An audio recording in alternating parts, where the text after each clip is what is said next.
Eronda 2024-yilda hijobsiz qo'shiq aytgan xonandaga 74 darra jazo berildi. Yaqin orada Isroil va Suriya o'rtasida urush boshlanishi mumkin. Rossiya Ukraina bilan urush fonida harbiy xarajatlarini 40% ga oshiradi. Zelenskiy Lukashenkoga ultimatum qo'ydi. Endi esa batafsil. Eronda 2024-yilda hijobsiz qo'shiq aytgan xonandaga 74 darra jazo berildi.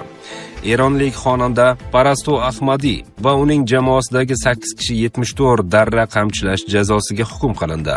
Bunga xonandaning 2024-yilgi jonli efirda hijobsiz qo'shiq kuylagani sabab bo'ldi. Bu haqda The Guardian xabar qildi. Sudlanuvchilar behayo va axloqsiz kontent yaratish va tarqatishda ayblandi. Qum provinsiyasi jinoyat ishlari bo'yicha sudi darra urishdan tashqari ularga Erondan chiqishni 2 yilga taqiqlab, shu yil davomida ijodiy faoliyat bilan shug'ullanishni ham man etdi. 2024-yil dekabr oyida 29 yoshli xonanda jonli efirda Vatan yoshlari qonidan qo'shig'ini hijobsiz ijro etdi va bu video ijtimoiy tarmoqlarda keng tarqaldi. Mazkur efirdan ko'p o'tmay xonanda va bir nechta musiqachi qisqa muddatga hibsga olingan, keyin esa qo'yib yuborilgandi. Keyinroq Eron rasmiylari videoning e'lon qilinishi yuzasidan rasmiy ish qo'zg'atdi. Har safar o'tirish azobga aylanadimi? Rulda, ishda noqulayliklar hayotingizga xalaqit beryaptimi? Endi yechim bor. The Coast. Gemoroydan qutulish vaqti keldi. The Coast 3 ta komponentdan iborat mahsulot. Tabiiy choy, krem va shamchalar. Aynan shu uchli kombinatsiyasi kasallikni davolashga yordam beradi.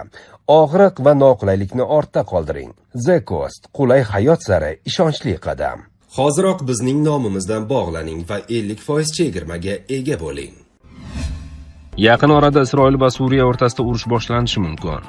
Bu haqda Isroilning diaspora ishlari bo'yicha vaziri Amichai Cheklining 17-18 iyun kunlari bergan radio intervyulariga tayanib MEE xabar qildi. Isroil bosh vaziri Benyamin Netanyahuning Likud partiyasidan bo'lgan vazir Yaqin Sharqda yovuzlikning radikal sun'iy o'qi shakllanayotganini ta'kidladi. Maqsadi Quddusni egallash bo'lgan. Ildizlari IShID va Al-Qoidaga borib taqaladigan jihodchi rejimning Isroil davlati bilan tinch totuv yashashiga hech qanday imkon yo'q, degan isroillik vazir Suriya prezidenti Ahmad Ashshar hukumatini nazarda tutib. Chekli Isroil armiyasi radiosiga bergan intervyusida yangi Aksil Isroil ittifoqini sanab o'tdi. Uning fikricha bu ittifoqqa Pokiston, Turkiya va Qatar kiradi. Vazirning fikricha Eron va uning AQSh bilan tuzgan sulhidan ko'ra ko'proq xavotirli. Vazir 18-iyun kungi intervyusida Pokiston va Turkiya Isroilning yaqin ittifoqchilari bo'lgan Hindiston, Gretsiya va Kiprning dushmanlari ekanini aytdi.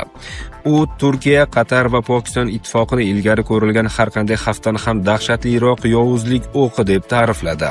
Chekli ko'proq Turkiyaga e'tibor qaratish lozimligini ta'kidladi. U Turkiya prezidenti Rajab Toyyib Erdo'g'anning g'oyalarini Isroil uchun juda xavfli deb atadi. Uning so'zlariga ko'ra, Turkiya amalda Suriyada o'z protektoratini o'rnatgan. Vazir Turkiya va Suriya Isroil uchun Erondan ko'ra 10 ming marta xavfliroq ekanini bildirdi.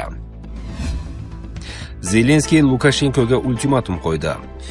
Belarusda Ukrainaga zarbalarni muvofiqlashtiruvchi retranslyatorlar joylashtirilgan. Agar Lukashenko ularni olib tashlamasa, buni biz qilamiz. Zelenskiy Rossiya Belarus janubida Belarus-Ukraina chegarasi yaqinida Ukrainaga uyushtirilayotgan hujumlarni muvofiqlashtirish uchun foydalanilayotgan uskunalar o'rnatilganini ma'lum qildi.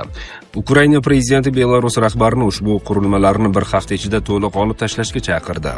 Belarusdagi ko'p qavatli binolar ustida ruslarning retransliatorlari bor. Uning hududida Ukraina bilan chegaradosh ikkita viloyat bo'ylab Ukraina aholisiga qarata o't ochishni muvofiqlashtiruvchi texnika joylashgan.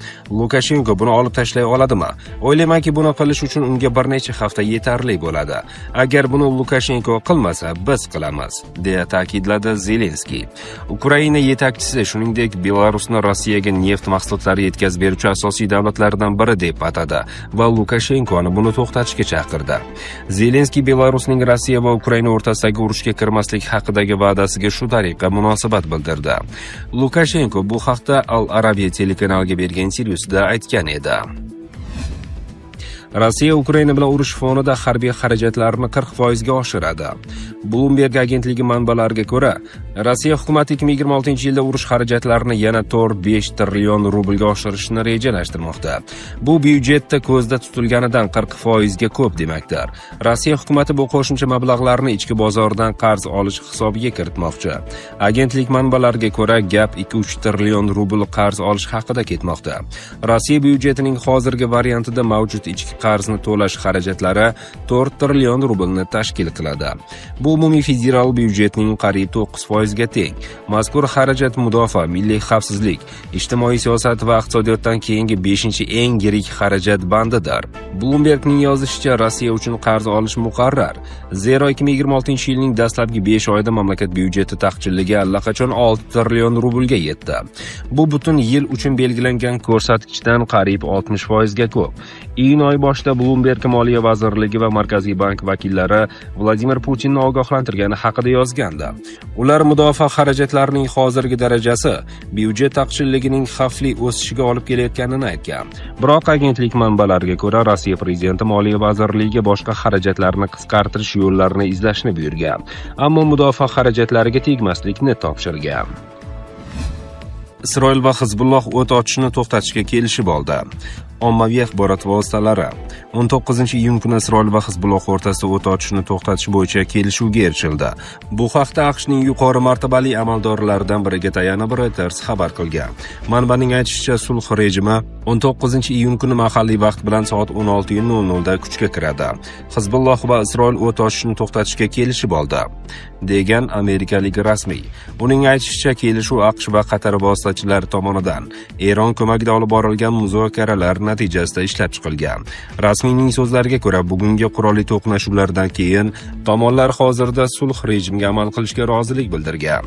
Hozircha Isroil va Hizbulloh tomonidan kelishuv yuzasidan rasmiy bayonot berilmagan. Yevropa ittifoqi Kreml bilan maxfiy muloqot boshladi.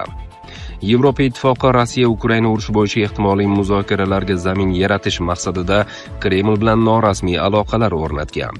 Bu haqda Bloomberg agentligi xabar qildi. Ma'lum qilinishicha, Yevropa kengashi raisi Antonio Costa nomidan uning maslahatchisi Rossiya prezidenti Vladimir Putinga yaqin yuqori lavozimli amaldor bilan 2 marta telefon orqali muloqot qilgan.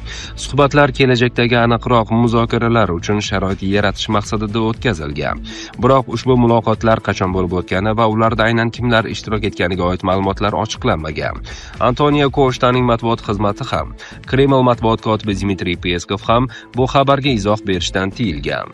May oyi boshida Costa Yevropa ittifoqi rahbariyati Rossiya bilan ehtimoliy muzokaralarga tayyorgarlik ko'rayotganini ma'lum qilgandi. Uning aytishicha, bu borada Yevropa ittifoqiga a'zo davlatlar yetakchilari bilan maslahatlashuvlar o'tkazilmoqda. Bloomberg ma'lumotlariga ko'ra, Germaniya, Fransiya va Buyuk Britaniya ham Ukraina prezidenti Vladimir Zelenskiy bilan kelishilgan holda Vladimir Putinni tinchlik muzokaralariga jalb qilish strategiyasini muhokama qilgan. Yevropalik rasmiylarning fikricha, Rossiya armiyasining frontdagi ilgarilashi sekinlashgani, Ukraina hujumlarining kuchaygani va iqtisodiy bosimning ortishi Moskvani muzokaralar stoliga o'tirishga majbur qilishi mumkin.